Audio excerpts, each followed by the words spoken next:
All right, Caleb, we'll get started with you in person. Sweet. Some surprise visitors at practice today. How did that kind of come about, and what was it like to just have some new faces and have that kind of more fun environment at practice today? Yeah, no, they reached out a while back and wanted to connect the two teams, and they're about to start training camp, and just thought it was a good idea from our side to kind of break things up. You know, obviously when you're in the grind, there's not a lot of reprieve. It's game to game. It's very focused, and I thought today it was great to integrate the Jazz and a lot of our physical work, some of our technical work, and then finish off with a penalty shootout. And so, you know, I think joy is why we started playing the game. And today, I felt the guys, everyone there, Jazz, ourselves, experienced a great day and a lot of fun. Sweet. Did you get to chat with Will Hardy, the coach, at all, and just kind of figure out, kind of what his MO is a little bit? Or yeah, it didn't go too in depth. Just his story, starting with Pop and then going to Boston, and his first stint as a head coach, and having experienced that myself. He was talking about just wanting to get off and get going. They're starting training camp, and there's nothing worse than just anticipation of the season. But looks like he's got a great group of guys, obviously super talented, and just great characters. And then lastly for me, some other new faces that were not the Jazz, but some Monarchs players, some other guys that kind of come up with the national team call-ups for tomorrow's friendly. What did you kind of see from some of the younger guys? And I guess kind of what are you looking forward to in this friendly? Yeah, so they joined us yesterday, and we had an opportunity to kind of just put them into some tactical situations that we'll encounter tomorrow. I think they've been getting some good reps with the Monarchs. Obviously, the speed and the decision making at this level is a lot faster. So, but given our lack of depth in personnel, the expectation is that everyone's going to get a run tomorrow. So it'll be for me, it's guys that haven't played a lot of minutes. We'll rotate the guys to where everyone will see the field, and I think your assessment of the game is more compartmentalized and looking at more individual actions, individual responses, depending on what level you're coming from, and the expectations from the first team players are obviously going to be a little bit different than those guys. Tom, we'll move on to you. G'day, Pablo. I hope you're doing well. Apologies, I wasn't able to get to training today, and don't want to ask you again. But can you kind of recap how it all unfolded with the Jazz and what it was like, I guess?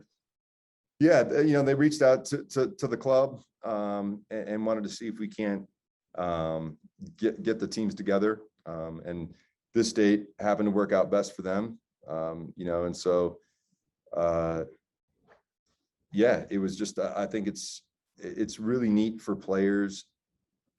our players, to be able to experience other professional players and athletes in a different sport. I think, there's a lot of guys that are big Jazz fans, and there's some Jazz players that are RSL fans, and then to kind of bring the whole kind of family together, coaches and equipment staff and strength staff, and everyone is here today.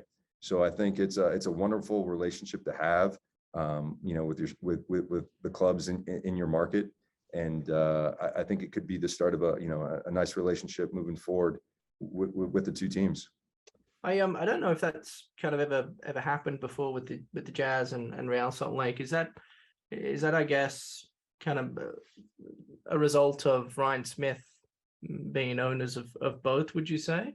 Yeah, I would say that's definitely influenced it. I think when you have that type of connection between the two clubs, it makes it a lot easier.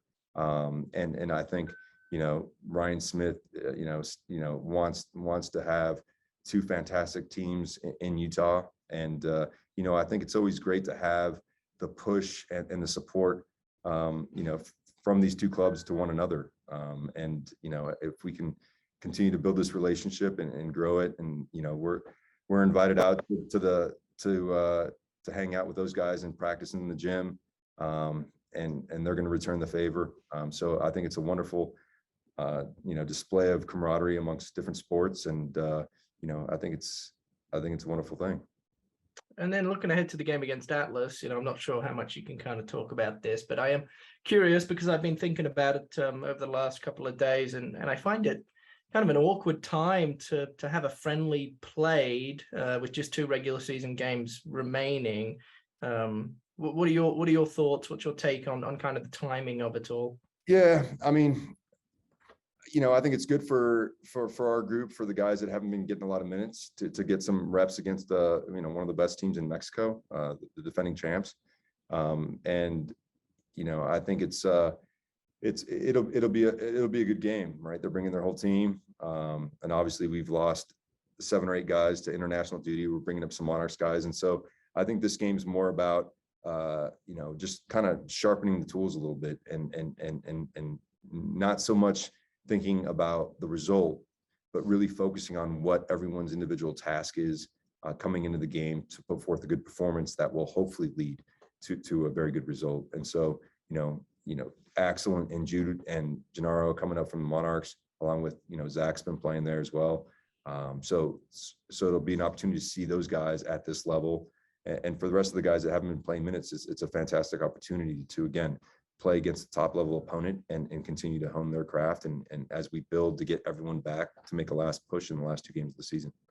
I asked you this after the Cincinnati game, but emotions were obviously running high. I want to ask you again, because you've had a few days now to kind of recover and get your mind back on track. Is this a welcome 2-week break for the club, given how the last, I guess, couple months have gone and the importance of the final 2 games? Do you think the players and maybe the coaching staff as well, I'm not sure, do you think it was needed to just kind of let the hair down and breathe for a few days before the final 2 games? Yeah, I mean, again, we don't have a lot to say as to the schedule, so we try to find the silver lining in everything.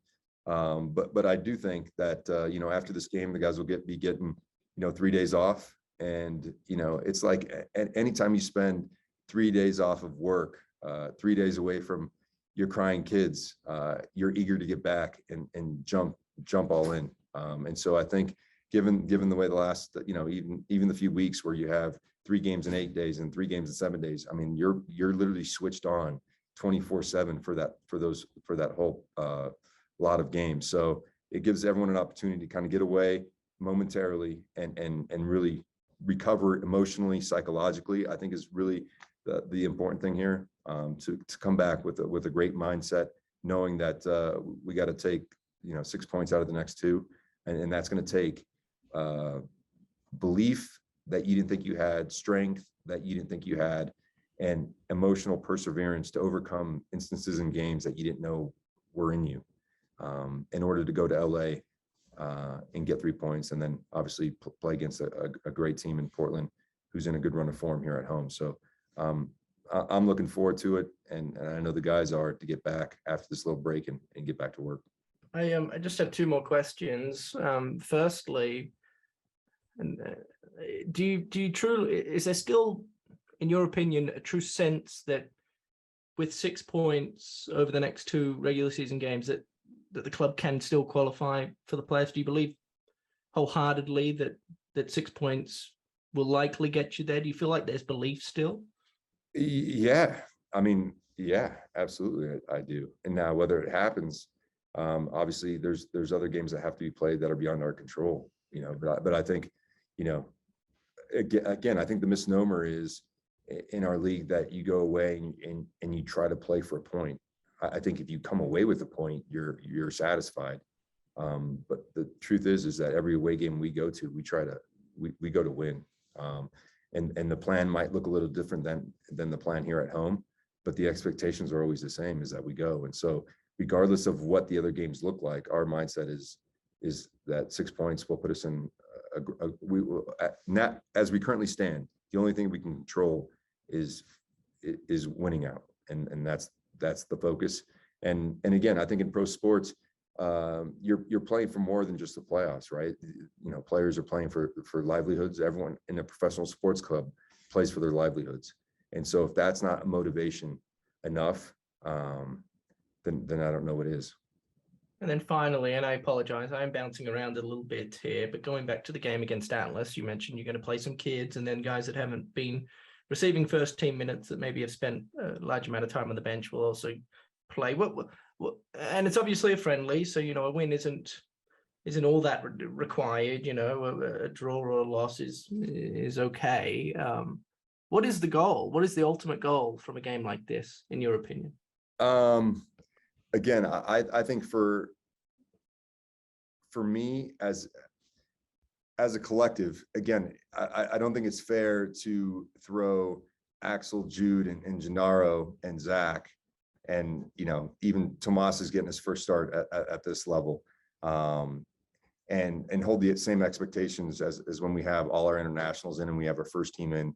But the idea is that as a professional athlete, you step on the field to win the game, and the best way to affect winning game as an individual is to perform at the highest level that you can. And so from our perspective, it's really assessing the players, not so much as a collective, because obviously there's going to be some players that are going to be new to the group, but really think about when the emotional response when things don't go well, and looking at it more from the psychological perspective of the individual versus the tactical, right? Because again, we haven't had any time to really work with the group that will be playing some of the minutes. And so I think it's really about looking for, good responses individually, looking for some leadership qualities, looking for some great individual duels, and then all that coming together as a collective and putting ourselves in a position to win the game. Because again, if this game wasn't meant to be won, then I don't know why we'd be playing it. It's not a practice game. It's a competitive game. We're playing at home. And so there's always that's always the first thing you think about as a professional athlete is, what do I need to do to help my team win the game? And so those are some of the things that we'll be looking for. Joseph, we'll move on to you.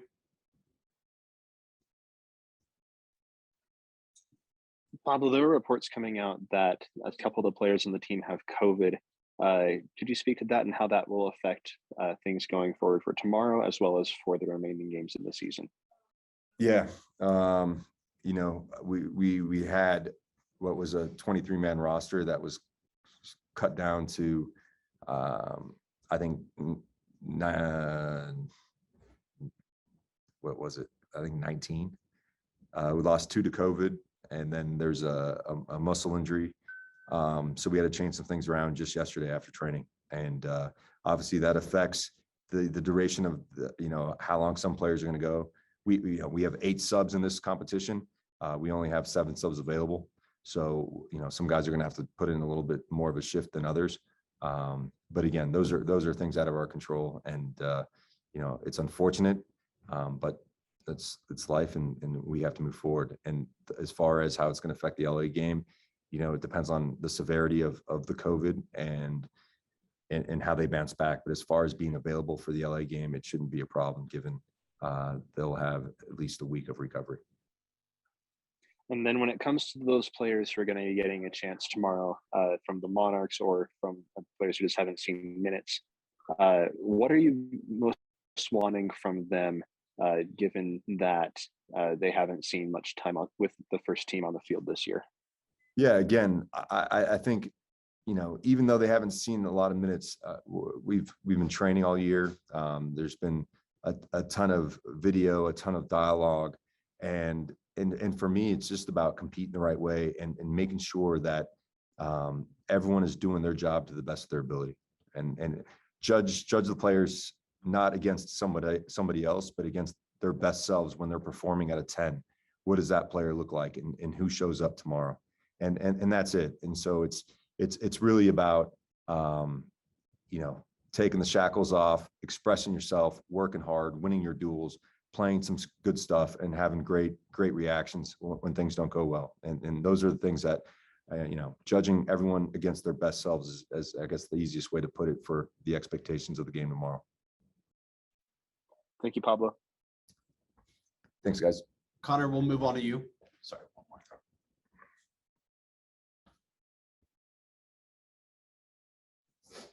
All right, Pablo, you're good. Thank you. Thank you. Thanks, Pablo. Thanks. Thanks, Pablo. Yep. Thank you, Pablo.